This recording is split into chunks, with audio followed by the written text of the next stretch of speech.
This year, Activision is back on the floor with a massive multimedia experience booth. I've heard about it. I haven't experienced it yet, but apparently it's something pretty cool. And right now to tell us about everything Activision is doing at E3 and later this year is the CEO, Eric Hirshberg. Eric, it's great to have you here live on Spike. Great to be here. Thanks for having me. So let's talk about Activision and what you guys are doing here at E3. Obviously, the big game for you is Call of Duty Modern Warfare 3 that we had on Spike yesterday a couple times with some demos. Tell us about that game, because I think there's obviously, from a gamer perspective, there have been a lot of questions about it. Infinity Ward has had a lot of changes. Now they're teamed up with Sledgehammer Games, which is the ex-Dead Space team. The demos were out there yesterday, but there's a lot of competition with EA and Battlefield 3. How do you think it's shaping up? I think the game looks incredible, and I think that the combination of Sledgehammer and Infinity Ward is kind of a 1 + 1 = 3 situation. There's the guys who essentially invented the genre and invented the franchise.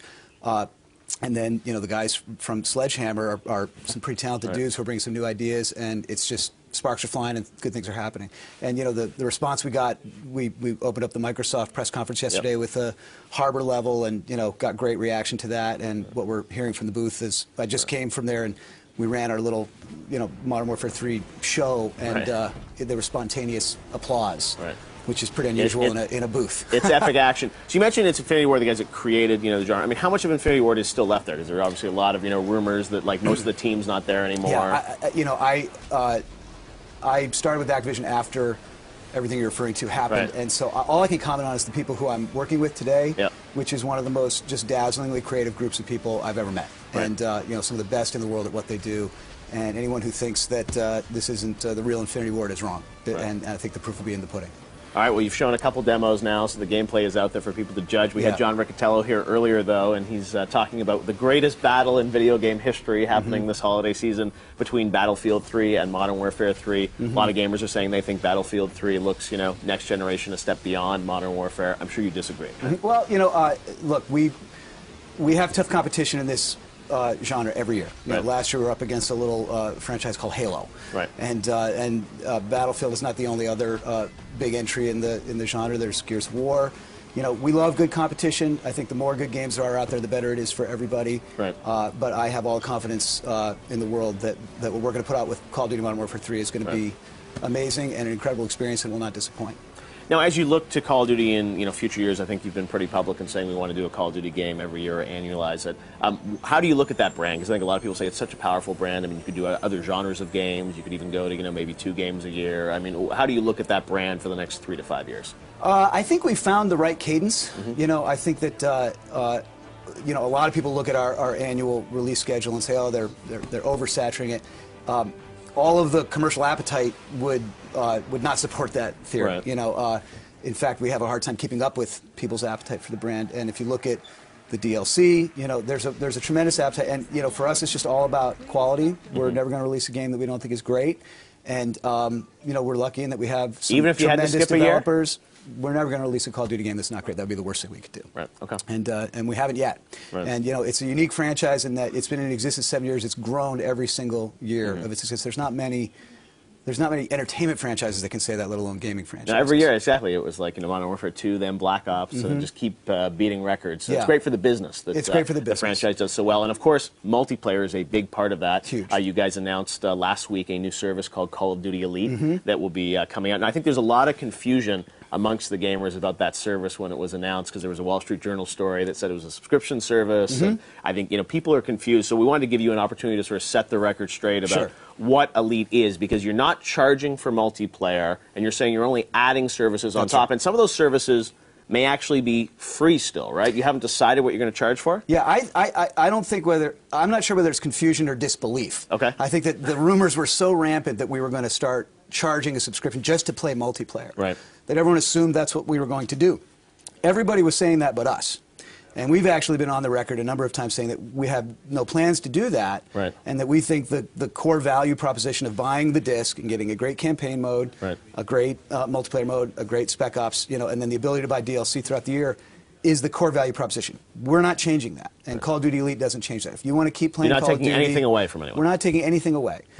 And a healthy percentage of Call of Duty Elite services will be free, and we think the free portion of Elite alone right. will be the best free service in the industry. And the reason we think that it's got more features, some of them are industry firsts, and that's just the free part. Now, there will be a premium membership, and the reason there's a little bit of confusion is that we had a tough choice to make. With a service like this, we really wanted to do a beta. I think it would have been foolish for us to launch it without testing it at scale, getting the bugs out before we officially launched it. In order to launch it, we're launching it using the Black Ops multiplayer community. But right. the service was really designed to be deeply integrated as a part of MW3. Right. So a lot of the most innovative services aren't demonstrable yet. Okay. And they won't be until we get closer to launch. So we had a choice between launching the service incomplete and doing the beta, or not releasing it until launch and risking, having a few bugs, when we got it up to scale. So in beta, it's not going to cost you anything, right? The beta is free. Okay. Free to all. So the first time people would ever be charged would be sort of November, December. And that's only if they choose. Right. If people don't want to join the premium subscription, yeah.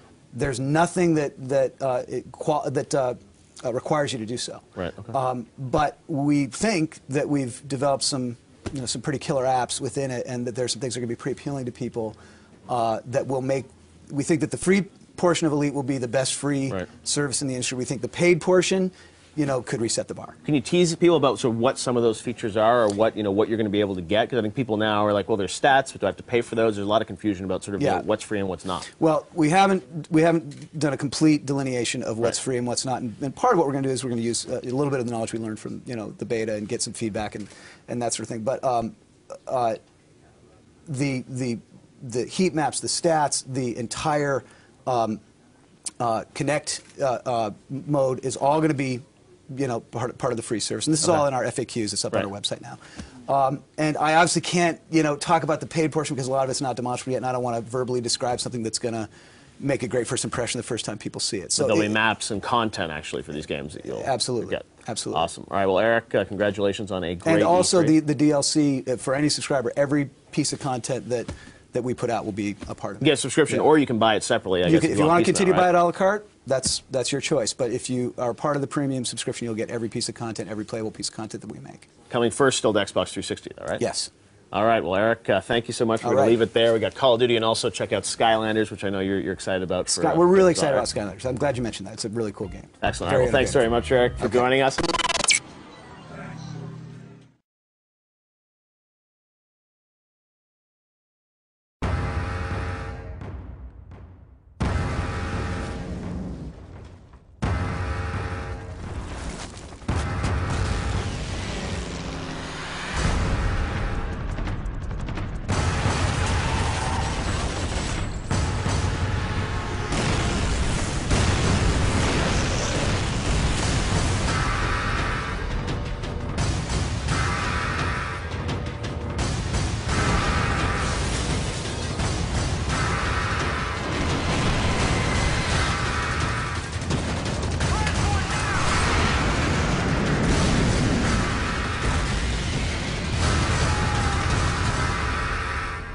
It doesn't take the most powerful nations on Earth to create the next global conflict.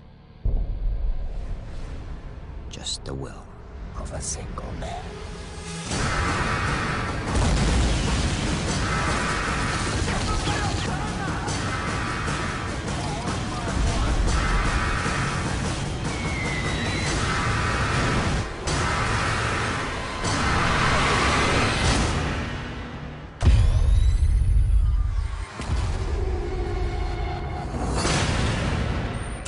Call of Duty Modern Warfare 3, product not yet